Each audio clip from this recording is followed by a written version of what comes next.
There we go. We're now live for another AMA fireside chat. It's only been a couple days since we last saw Jen Laidlaw. Again, I'm your host, Emil Story, and I've got the infallible Jen Laidlaw here to continue the conversation from last week about how to excel as a woman in a male-dominated workplace. There were so many questions. There was so many, fanfare to this topic, and so we wanted to kick it off again. I'm going to kick it off the same way I did last time. Jen, tell us, what do we do? What do you do to excel? Mm. I can guarantee I won't answer it in the same way. So, because I can't remember what I said. Perfect. But, the way it's occurring to me today is that all of us have within us a default setting. And that setting is what I call thriving, or what you could call excelling. And when we're not experiencing that, it's because there's something in the way. It's sort of like a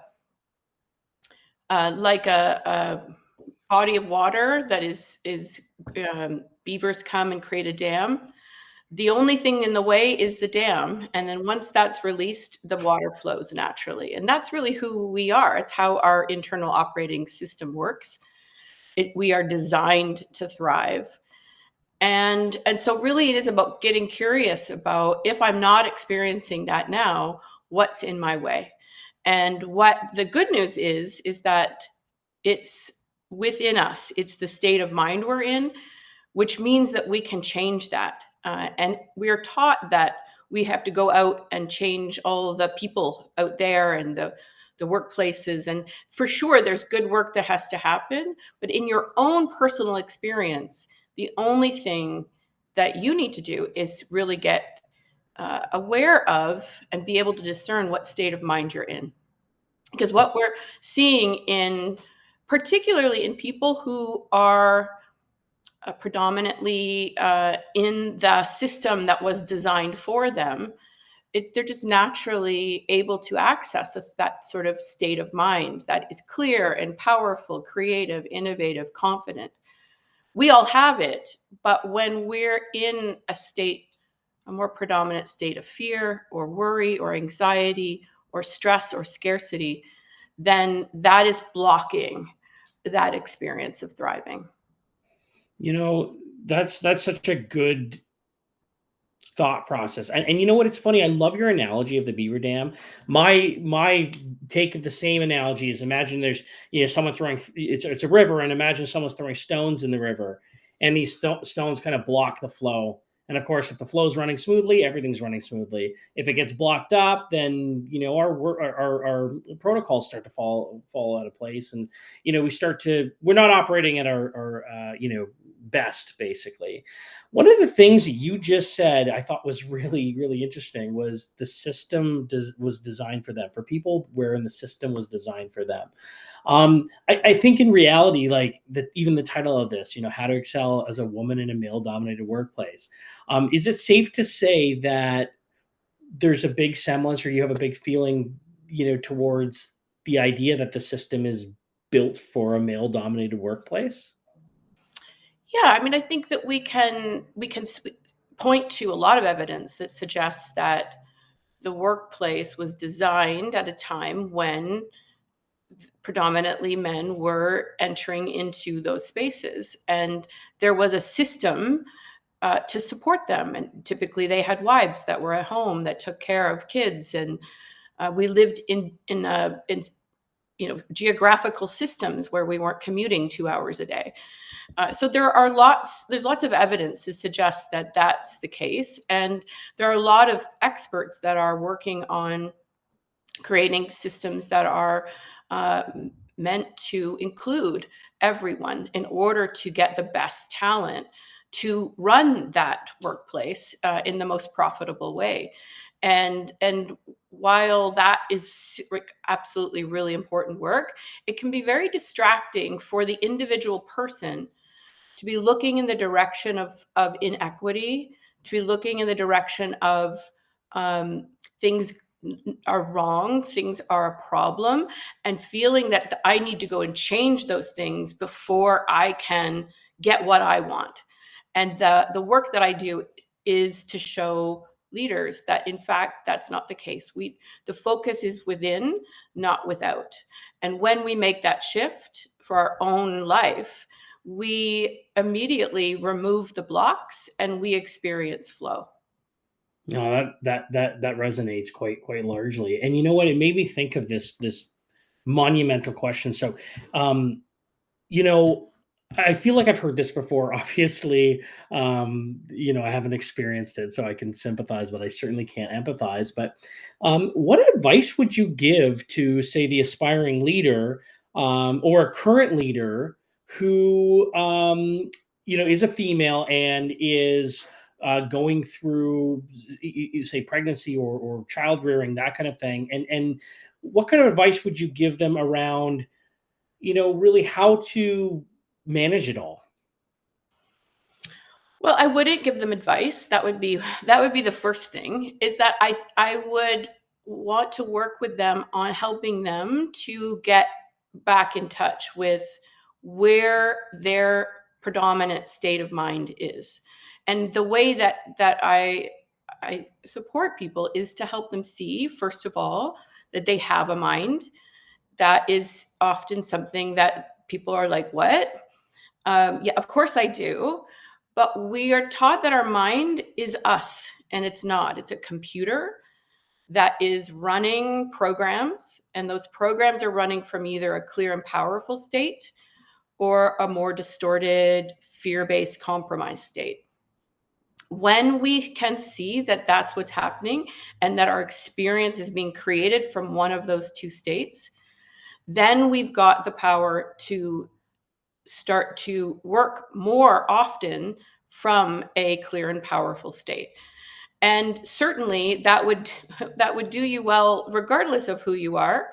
But certainly it would be even more important when you're in these critical stages in your life and you're in a lot of change, because change means that the mind gets freaked out about things being different because its only job is to keep us alive. That's not to make us happy. It doesn't care if we're happy, it doesn't care if we're fulfilled, it cares if we're alive. And it predicts what's out there. And there's all kinds of neuroscience on this that I'm happy to share with anyone who's interested in learning more. But all the mind is doing is predicting what's out there, and it has a harder time doing that in the midst of change. And so when you are starting a family or you're getting ready to have a very different kind of life, it's even more important to know that your best shot at being confident and innovative and creative and coming from your power is to be in that clear state of mind, and knowing when you're there and then knowing how to shift when you're not really serves us well.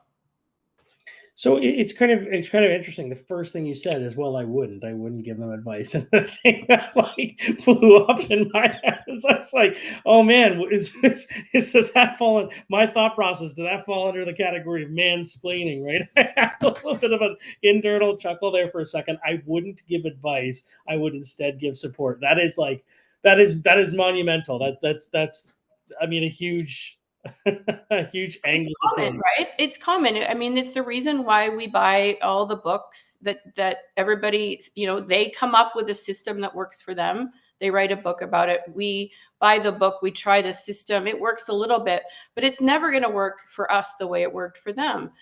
We're taught that we need to learn from the outside world. And of course we do. We need to learn systems and processes. But our best solutions and creativity, our best way of knowing our way forward is to look within and to create the space to hear that signal, to hear that wisdom. We are so inundated with noise that we often don't hear it, and we think it's not there, but it's always there. And there's no person that has not had that experience where I know what I need when I really listen, and I don't need other people to tell me what that is. I might need help to pull that out and to get access to it. That's I mean yeah, looking inside is the biggest piece, and I can't agree with you more. When we're looking at, all those books, it's not like one person's method is going to be, any successful person will echo your words. It's not one person's way that's the right way. And for you, for me, for all of our individual selves, it's going to be, maybe we'll take this from that and this from that and this from there, but we'll build our own mode, our own protocol, our own build out. Jackie's got a question here. She says, what are the habits or mindsets that separate women who just survive in these environments? Sorry, that that separate women who just survive in these environments from those who actually thrive. So, Yeah. what are the habits or mindsets that separate women who just survive versus women who thrive? Yeah, it's such a brilliant question. And what it does is it also points us to a distinction that's really important. The work that I do is what I call state of mind, which means I'm working at the internal operating system level before the experience is created. Whereas a mindset is an attitude about the experience that's already been created. We can develop a mindset of turning lemons into lemonade. Um, or we can use habits. Habits are great systems to support the work that we do. The state of mind piece is so powerful and transformative because it's actually helping this person see that the state of mind they're in is what's creating the actual experience. And all of us have had this experience where we got in a fight with a loved one and we knew we were right and we were so angry and upset. And the next day, nothing has changed. And the next day, we're like, what was I really upset about? Mhm. That is because your state of mind has shifted. Nothing has changed, and yet everything has, because the external environment is only created in our mind. We're not looking out at it like a camera. The mind is taking a million or more bits of data in a second and filtering in what it is going to pay attention to. And what it filters in when you're in a crappy state of mind versus when you're in a positive, powerful one are really different bits of data. And so that's what I would say would be the most helpful. When we're surviving, we are automatically predominantly in a distorted, compromised, fear based state of mind. We're fighting for survival. Nothing is going to look good, and those innovative, fresh ideas aren't coming because we're in protection mode. Our entire system is in protection mode. We're actually creating dis-ease in that mode. It is the least powerful state to be in, but when we are in that clear and powerful state of mind, thriving is inevitable. It is just part of the design of the system. We have the right ideas.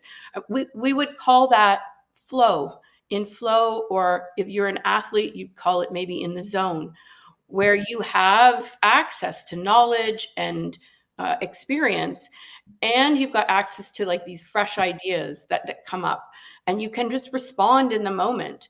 I saw a footage of a I don't the person who receives the football in the game from the quarterback Receiver.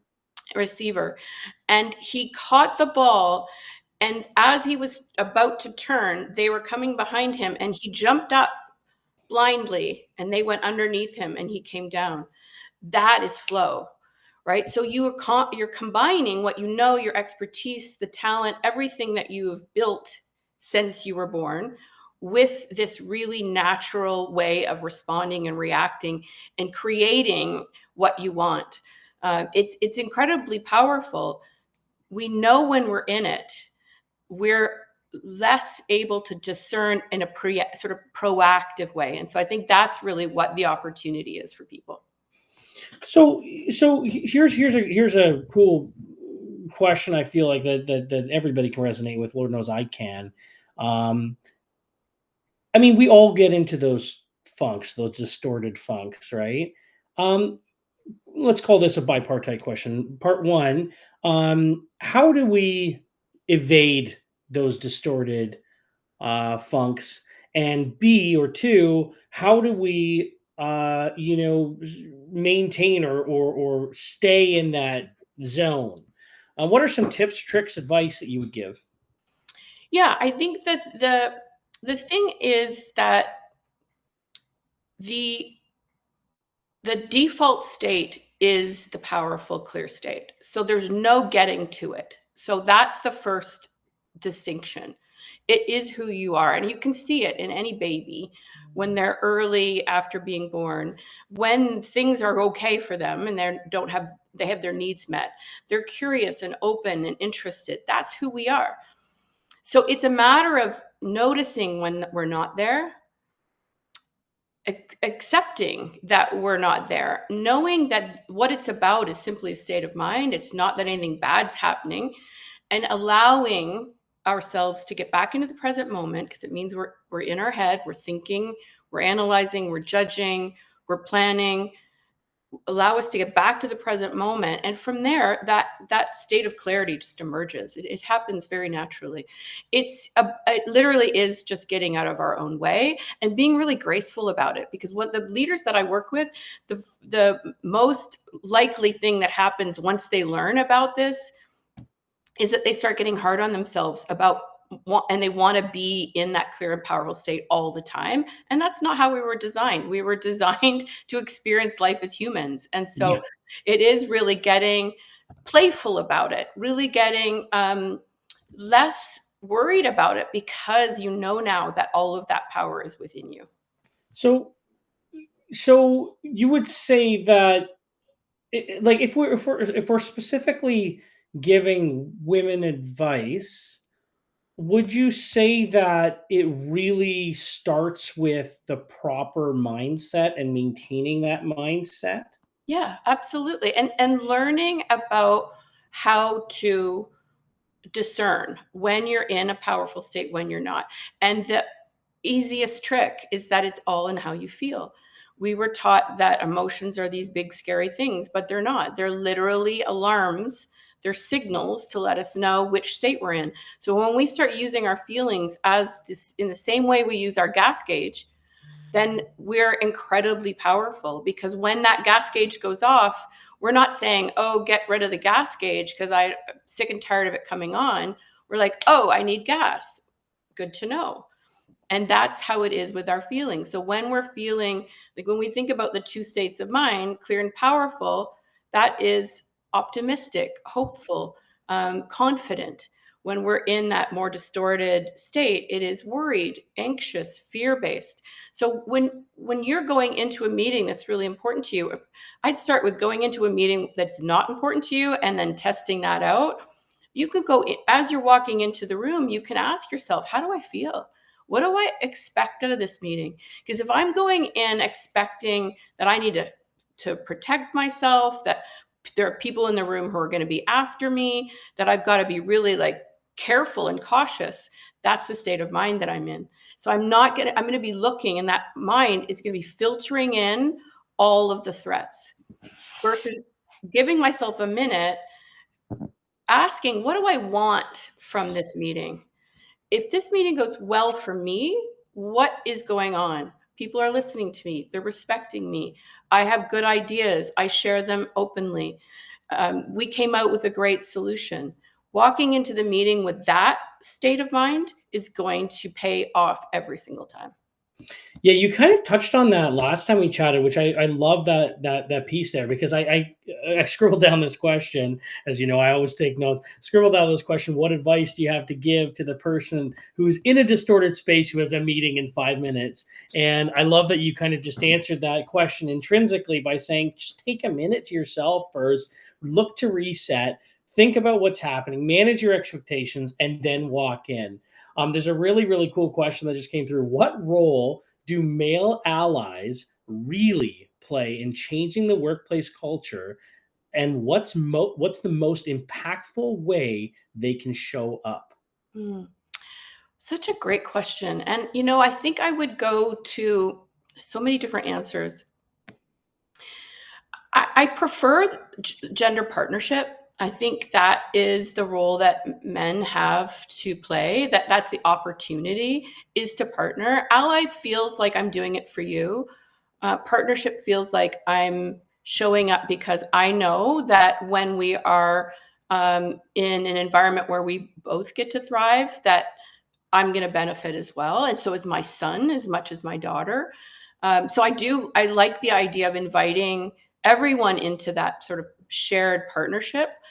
And there is a real opportunity for men to also understand that when they are in a state of mind that is fear based and worried and scarcity.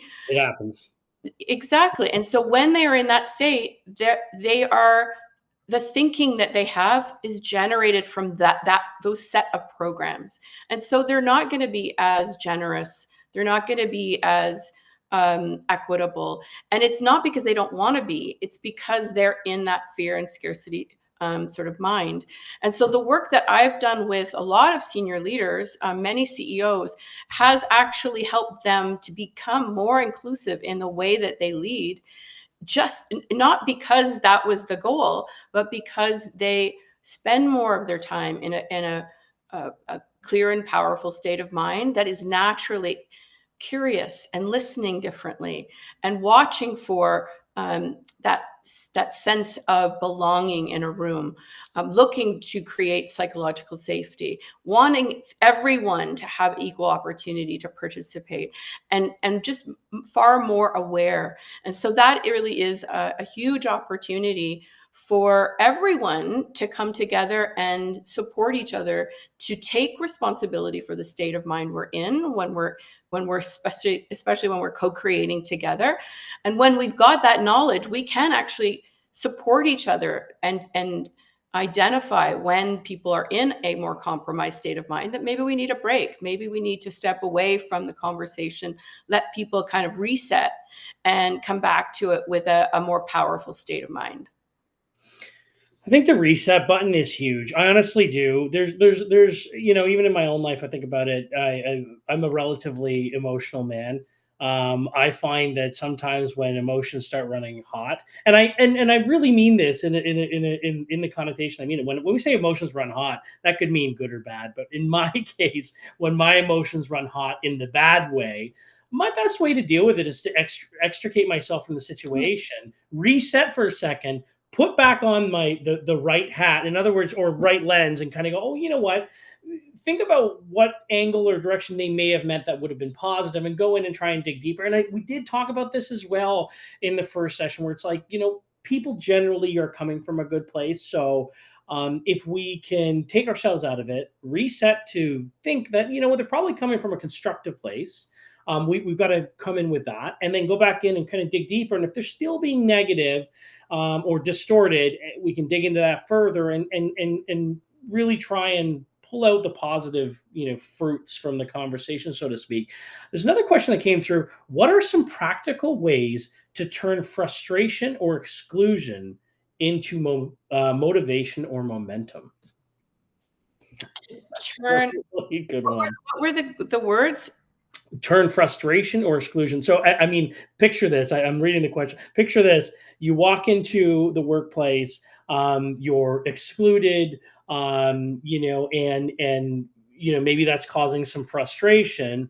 And maybe you're excluded because of, the color of your skin, or maybe because you're a woman. I mean, as per the topic of this conversation, right? What are some ways that we can turn that, the frustration that's caused by that exclusion into motivation or momentum? Mhm. I think it goes right back to where we started, which is the moment that we realize that frustration is telling us that we're in a compromised state of mind. We're not experiencing the world as it is. We're experiencing it from a state of mind that is thinking we're going to die, and it literally is creating a scenario that feels um, so huge, right? And painful, scary. That just knowing that means that you've got to take a step back, because it's not true. It can't be true. It doesn't mean that there aren't systems and people doing things, but the only way I can experience frustration is from me. You can't cause me to feel frustrated ever. It's just scientifically impossible. You can do things that I make meaning of, that I feel like, oh, that frustrates me, but the frustration has to be created by me and my state of mind.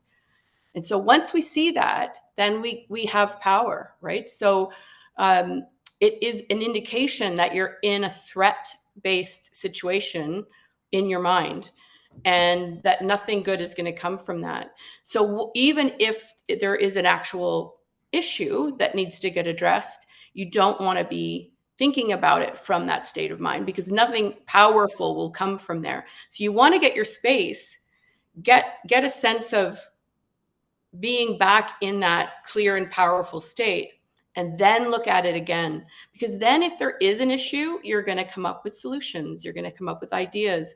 It might be, I need to ask someone for help. It might be, I need to get an expert to support this or that. But from the state of frustration, you have very limited resources. You, in fact, in that state of mind, have shut down the prefrontal cortex, which means you have no access to what we would call executive functioning. And that means that you don't make good decisions, you block your intelligence, because the body has prioritized all of its resources on getting you out and away safely from the tiger. It has taken all of those resources from the brain and it's allowed you to become stronger, faster, move more quickly, which means fight or flight, right? And so that is really important. Frustration always, and feeling excluded always means you're in a compromised state of mind. Understandably, potentially, reasonably, logically, potentially, and it's not serving you. Yeah, so it's like, I mean, there was a point there where I went, there it is, because in my head I'm thinking to myself, well, what if the person's just a dick? Like they're just being, mean and rude and not inclusive, and this is just who they are, right? Like, what do you do in a situation like that? But I think to your point, and this is what I heard you say is draw yourself out, remove emotion, come back in with factual, this is what's happening. I have no emotion here. I'm not going to react emotionally. I'm going to respond calmly and logically, because I've chosen not to let you affect my state of mind, my state of mood, or distort my river, as we kind of said off the hop. And I think that the answer to this next question, and it'll be our last question, I think the answer to this next question is probably going to be similar, but because it's here, I really want to read it, and especially since we're talking about microaggressions in this case. So, what is the best way to handle subtle microaggressions from senior leaders without being labeled difficult or dramatic? Yeah. Oh, it's such an important question. And it's such an important answer. And that is, we need to stop being responsible for other people's stupidness. And so microaggressions in the workplace, it is not your job to make that executive understand what they're doing. You give so much of you away when you decide that that's up to you. This is where gender partnership, or all partnership, inclusive partnership, really needs to come into play. There are those with privilege and power need to step up and in those kinds of situations. And if they don't, then that again is something to look at from a clear and powerful state of mind. What I do work with people on is to bulletproof yourself from those microaggressions. Teach yourself not to experience them. It isn't about letting people off the hook. That people need to be on the hook, but you don't need to be the person who sacrifices your career, your state of mind, your next promotion to put them on that hook. This is when you need to be selfish. You need to focus on you. You need to focus on the state of mind that you're in, and enter into those exchanges with people that you've experienced that before, with your most clear and powerful state, with asking the question, who am I inviting into this conversation with me? I'm inviting in the respectful version. I'm inviting in the person who is going to see my value. I'm inviting in the person who doesn't say things that offend me.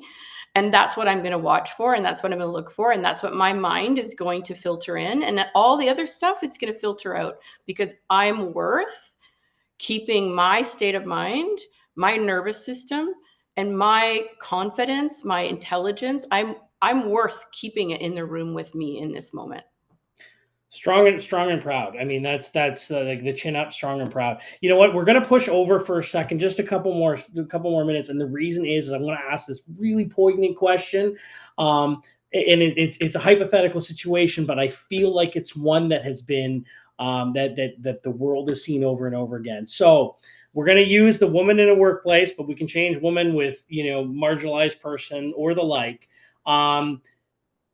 Let's say you're in the workplace and you walk by and you hear your direct report, or let's say two up, having a conversation about you saying, Jen would be great for the role, but I can't put a woman in that role, and continues walking by.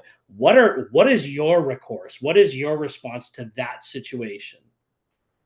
So I'm walking down the hall and my two up boss is talking to my leader and says, Sure, and like you overhear, or this could be this is hypothetical, so you could hear it, or maybe it's intrinsically implied.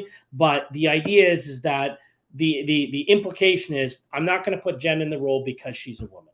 How and again, this is why I said, we can use this. I'm not going to put this person in the role because of the color of their skin, or I'm going to, you know what I mean? Like, how do you? Because we delved into a little bit of microaggressions here. How do you directly combat that? And what's the advice that you would give to everybody else in this hypothetical situation? Well, the way it looks to me is that if it was about me, that's a very different response than if it was about a colleague. If it was about a colleague, I would check in with myself. I'm going to guess that my state of mind will have dropped. I could feel my heart beating a little. I could feel like I'm angry, and I don't trust that state of mind. So I would kind of give myself a bit of space. It might be that next moment, or it might be later that day, or it might be the next day. I would address it. I would never not address that, but I would do it from a clear and powerful state of mind. If it's about me, entirely different. I would keep on walking. I would, again, seek out that clear and powerful state of mind. And I would look at it again the next day to check in, or when I feel like I'm not angry, when my heart is returned to normal. And I would ask myself this question: given that, what do I want to create? And then I would listen, because again, reacting is not in my best interest.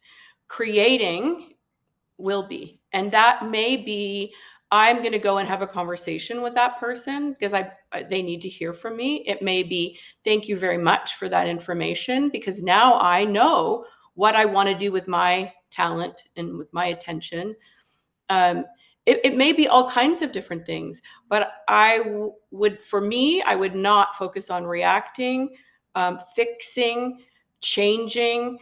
I would focus on, what do I want? And then I would go there.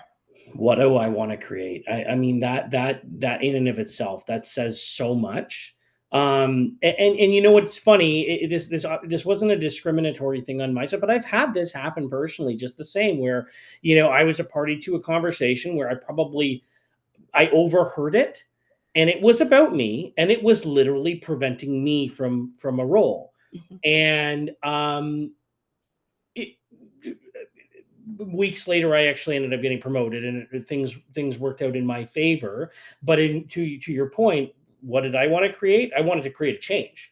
And I went and spoke with the recipient of these conversations, and I said, look, who happened to be my two up in this given case, and I said, look, this is what's happened. I actually overheard this. I don't want to make a big deal about it. but I don't like this. So we need to find a solution. Right. And to your point, it was a response rather than a reaction. And to be honest, my parents always said that growing up. Be careful not to react. Always make sure you're responding. Yeah. Listen, Jen, it's been a pleasure. I'm so stoked to get this recording off to you, get it chopped up, put it on social media, and share it with the world. Your message and the message we brought forth here. Thank you for all the questions, and Jen, again, thanks for your time. Thank you. Take care.